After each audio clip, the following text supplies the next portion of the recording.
While my family mocked my dreams, I proved them wrong and took over their wealth. The laugh started at my brother's end of the table. One of those sharp, confident laughs that makes other people join in just so they don't look tense, and then it spread like a spill. My uncle wheezed, my mom did that tight little chuckle she saved for when she wants to look supportive while still agreeing with the joke, and even the waiter hovering with the wine bottle paused like he'd accidentally walked into a stand-up set. My hand were under the table, knuckles white around my phone because the email on my screen was still open. Congratulations. We are pleased to appoint you, and I hadn't even had time to let it hit my bones yet. Then Dad lifted his glass, eyes bright, and said, "So, tell us again, what is it you want to be? Some kind of money boss?" He dragged out the last word like it tasted funny. My brother grinned at me, slow and mean. "CFO of delusion," he muttered, and the table cracked up all over again. It was a Sunday dinner in early spring when I first understood that my family didn't just not believe in my dreams. They needed my dreams to be stupid. They needed me to be the one who doesn't get it, the one who tries and fails, the one they can pat on the head to reassure themselves that they're the smart, sensible ones. We were one of those families that looks fine from the outside. Big house and nice suburb. Holidays that became Christmas card photos. My dad's name on a company sign. A family legacy that everyone talked about like it was a religion. And for as long as I can remember, the story was the same. My brother, Callum, was the heir, the natural leader, the one with instinct. I was the spare, the helper, the one who was good with details, the one who could be trusted with errands and organizing and smoothing everyone's moods. Useful, but never important. And when I told them I wanted to work in finance, real finance, not just help Dad with invoices, they treated it like I'd announced I wanted to be an astronaut. I didn't grow up dreaming of yachts and champagne. I grew up in the back room of Dad's office, doing homework while he shouted into his phone about suppliers and late payments. I watched money move in and out like tides, watched decisions get made on gut feelings, watched my mom stress clean the kitchen when the bank called. Dad built his company young, commercial plumbing, then property maintenance contracts. Then he started buying small units and renting them out. He wasn't dumb.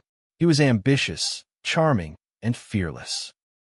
But he ran everything like a casino. Big risks, bigger confidence, and no patience for anyone who asked for numbers.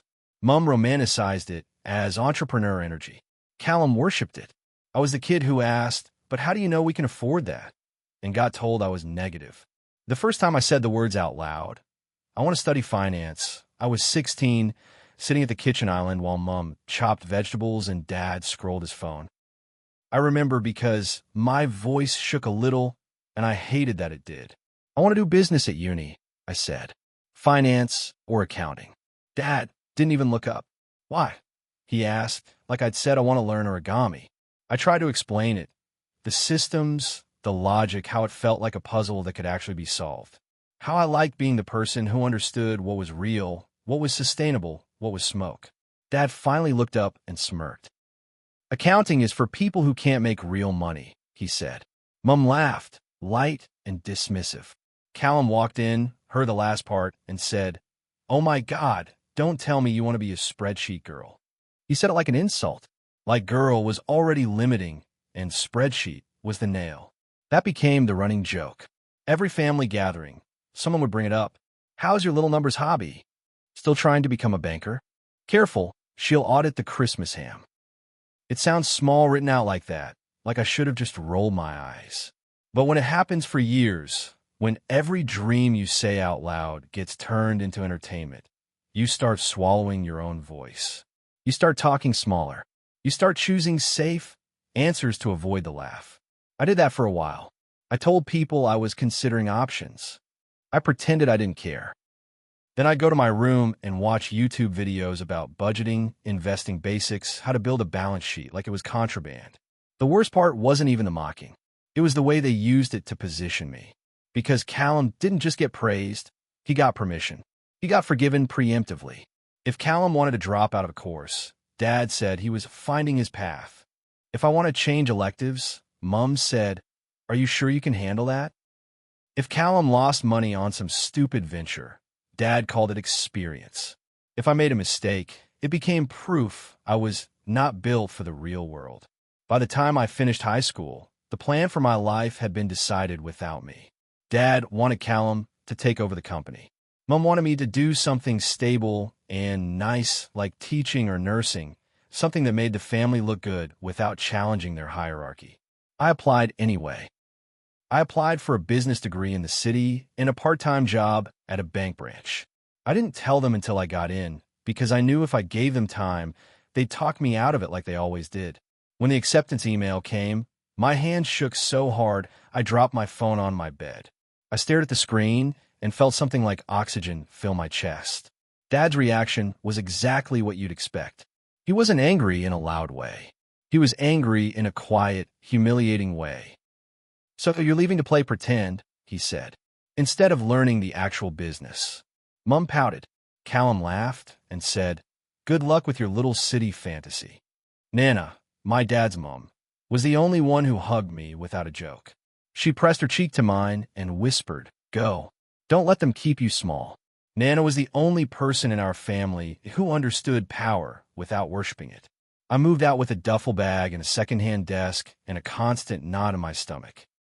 I worked at the bank, then a bookkeeping role, then an internship I almost didn't apply for because I could already hear Callum's voice in my head, CFO of delusion. The thing about being the family joke is you start pre-laughing at yourself. Like if you do it first, it hurts less. It took me years to stop doing that. But I was good. Quietly, steadily good. I loved the work. I loved learning how money actually behaves when it's not being bullied by ego. I loved sitting with spreadsheets and finding the truth hiding inside the chaos. I loved being the person who could look at numbers and say, "This is what's real." It wasn't glamorous. It was grounding. And the more I learned, the more I started seeing my family's wealth differently. Not as this magical permanent thing. As a structure held together by luck, confidence, and my dad's willingness to bulldoze every warning sign. I didn't go home much during those early years. When I did, I noticed things I'd never noticed as a kid. Mom's tense smile when bills came in the mail. Dad's sudden mood swings when a contract fell through. The way Callum always had new stuff. New watch, new car upgrade, new investment opportunity, without ever seeming to work as hard as he claimed. I started asking questions. Dad snapped. Mom changed the subject. Callum called me the family auditor and made a joke about me counting everyone's drinks. Then Nana got sick. Not dramatic sick at first, just tired, forgetful, then a fall, then tests, then a doctor saying words like progression and support while Nana stared at the wall with that stubborn calm she always had. Dad and Callum reacted the way they react to anything emotional, by avoiding it, then trying to control it. Nana had assets, some property she'd inherited, some money she'd saved, shares she kept from when my grandfather was alive. Dad talked about it like it was already his. Callum started making comments like, when Nana's place sells, we could finally expand. Mom said things like, we just have to be sensible about our finances, while clearly having no idea what those finances even were. One afternoon, Nana asked me to come over alone. I sat at her kitchen table, the same table where she used to sneak me biscuits and tell me stories about my grandfather's stubbornness, and she pushed a folder toward me. Her hands shook slightly, but her eyes were sharp. "I need you to look," she said, "because your father is making noises. And your brother." She stopped, lips tightening.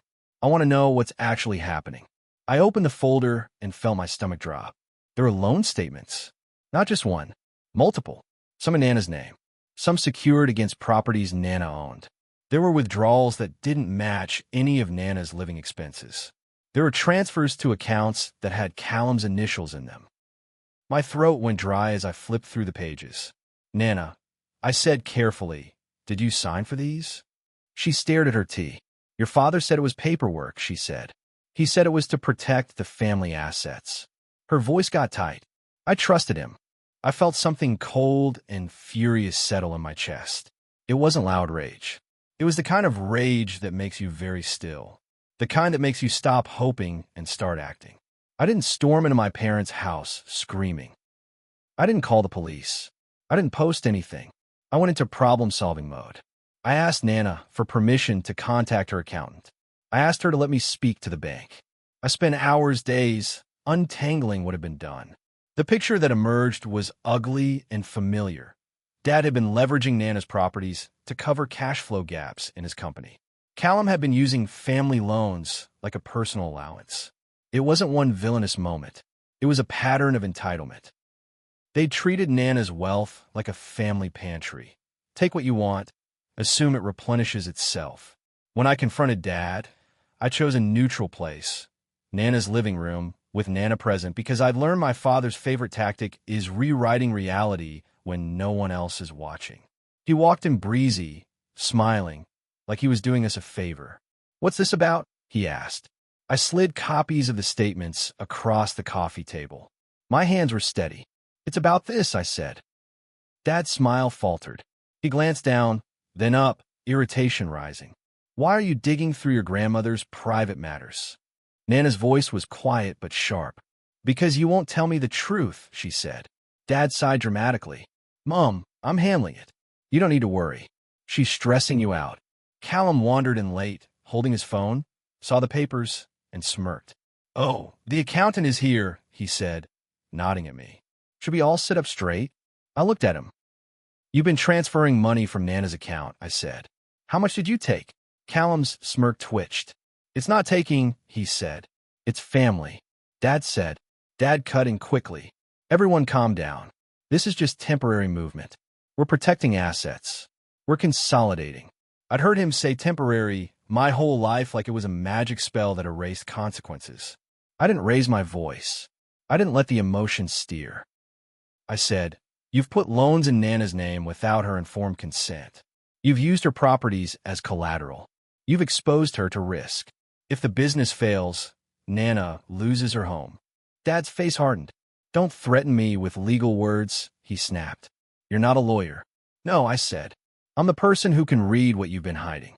Mom arrived halfway through the confrontation, clutching her bag like a shield. She looked at the papers, looked at Nana's pale face, and immediately turned to me with anger, not concern. "Why are you doing this?" she hissed. "You're tearing the family apart." That sentence, "you're tearing the family apart," hit me like a familiar slap. Because it's what families like mine say when someone points at the crack in the wall. The crack was always there. They just hate the person who names it. Nana didn't cry. Nana didn't scream. Nana said, "I want it to stop." Dad's jaw clenched. "Mom, you don't understand how business works. We've invested in you. You've used me," Nana said, and her voice was so steady it made the room feel smaller. "You've used her too," she added, nodding at me. Dad turned his anger fully on me then, like Nana's clarity was my fault. "This is because you've always been jealous," he spat. "You've always wanted to be in charge. You think because you moved to the city and played office you can come back and run my life." Callum laughed under his breath. "CFO of delusion," he muttered, like repeating it would restore the old balance. And that's when I realized something that made my stomach twist. They weren't just stealing. They were offended I'd noticed. They were offended the spare had learned how the machine works. Nana asked me, quietly, after they left, "Can you fix it?" I looked at her and felt the weight of it. How unfair it was that the responsible child always becomes the repair person. But I also knew something else. If I didn't step in, Dad and Callum would drain her until there was nothing left, then blame Nana for not planning well. So I said, yes. The next 6 months were exhausting in the most unromantic way. Meetings with accountants, calls with banks, shifting loans off Nana's name, selling one property Nana didn't want to sell just to reduce exposure, setting up a trust structure with real oversight, putting boundaries in place. It wasn't revenge. It was rescue. It was me sitting at my desk at 1 a.m. with spreadsheets open, eyes burning, trying to protect the one person in my family who had ever protected me. Dad and Callum fought me at every turn. Dad called me ungrateful. Mom cried and said I was humiliating your father. Callum sent me nasty messages about how I was stealing the family legacy. The irony almost broke my brain. The people who were draining Nana's wealth were accusing me of theft because I was stopping them. Nana, meanwhile, made one decision that changed everything.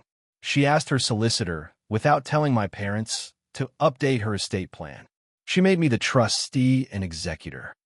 Not because she wanted to punish Dad, though that was part of it, I'm sure.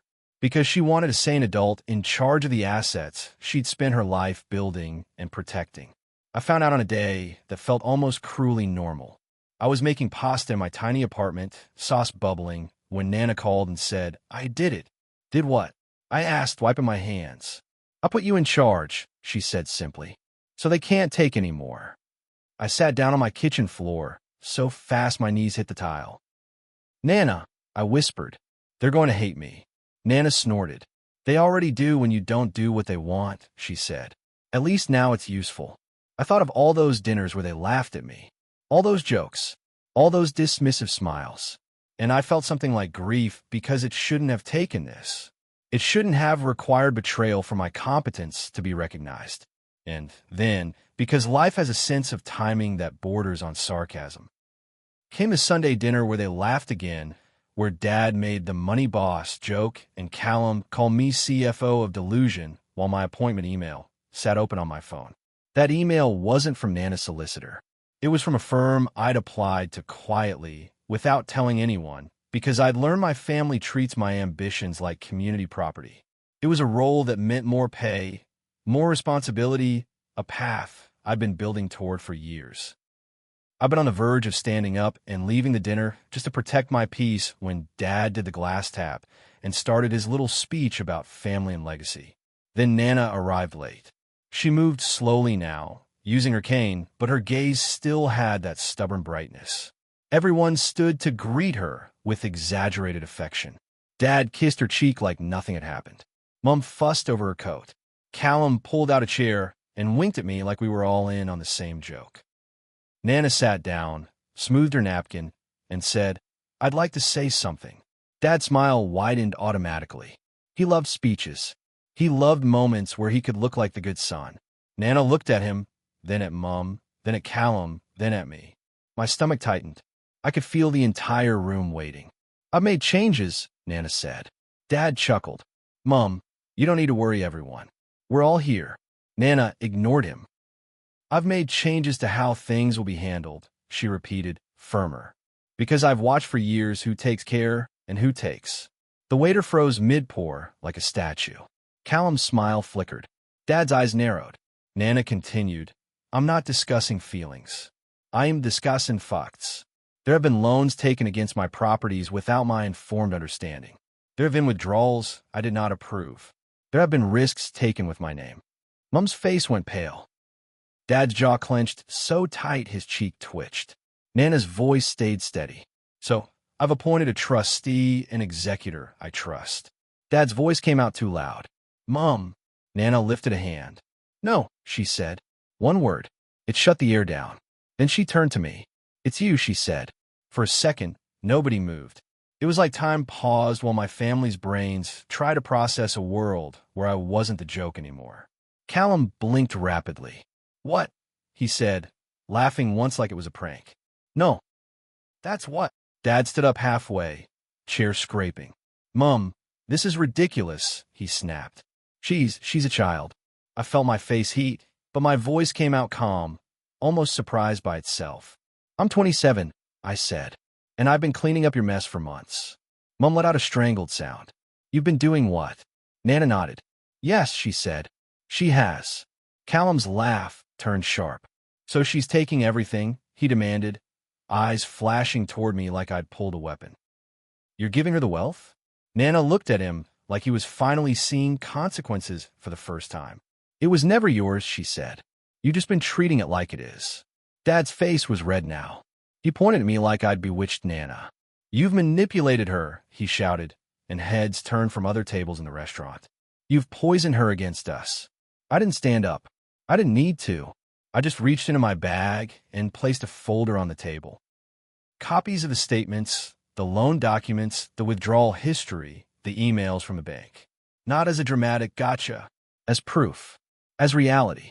"I didn't poison anyone," I said quietly. I read. Callum grabbed one page, scanned it, and his face changed, like someone had punched him in the stomach. This isn't, he started. It is, I said, and Nana deserves to be safe. Mum's eyes filled with tears, but I could see behind them fear. Not grief for Nana. Fear of losing control. Dad's voice dropped, dangerous. If you do this, you'll destroy the family. Nana leaned forward, cane resting against her chair, and said, you destroyed it when you decided love meant access. The restaurant felt too bright suddenly. My hands were cold. My heartbeat was loud in my ears. And under it all was a strange, aching sadness because some part of me still wanted Dad to look at me and say, I'm proud. But instead he looked at me like I'd stolen something, when all I'd done was stop him stealing it. The dinner ended badly. Of course it did. Dad stormed out first, muttering about betrayal. Mum followed, crying loudly enough for everyone to see. Callum stayed a moment longer, staring at me with something like hatred and panic, then hissed, you think you're in charge now. I looked at him and felt for the first time in my life, not smaller, not apologetic, just clear. I am, I said. And you should have been kinder when you thought I wasn't. The weeks after were messy. Dad tried calling relatives to pressure Nana. Mum sent me paragraphs about how I was breaking her heart. Callum left voicemails swinging between rage and fake charm, telling me I owed him, and then threatening to expose me like I had anything left to hide. Nana's solicitor handled the official side. Nana handled the emotional side, which mostly looked like her telling Dad, no, on repeat until he ran out of energy. I didn't take over their wealth by stealing it or scheming it away. I took over by becoming the one legally responsible for protecting it, and then actually protecting it. I stopped the bleeding. I set up proper controls. I cut off the easy access Callum had been treating like a tap. I insisted on transparency. I made decisions based on what kept Nana safe, not what kept my parents comfortable. Dad called me one night, voice low and furious. You're enjoying this, he said. I stared at my kitchen wall, phone pressed to my ear, exhausted to my bones. No, I said, I am grieving, and I'm angry, and I'm doing what you should have done. What do you want? He demanded. To punish us? I swallowed, throat tight. I want you to stop pretending your entitlement is love, I said. And I want you to stop acting like my competence is a betrayal. He went silent, and then he said the thing that was both heartbreaking and clarifying. You always wanted to be in charge. I almost laughed because he still didn't get it. I wanted to be respected, I said. I wanted to be safe. Being in charge is just what happened when you couldn't be trusted. Nana lived another year after that dinner. Some days she was sharp and bossy and herself. Some days she was tired and quiet and far away. I spent as much time with her as I could. We watched old movies. I made her tea. She told me stories about my grandfather and how he used to say, money reveals people. She squeezed my hand once and said, you did good, and that mattered more than any apology my parents would never give. When Nana passed, the wealth didn't magically become a pile of cash I rolled around in. It became responsibility. It became the burden of being the adult in a family that hates adults unless they're the ones holding power.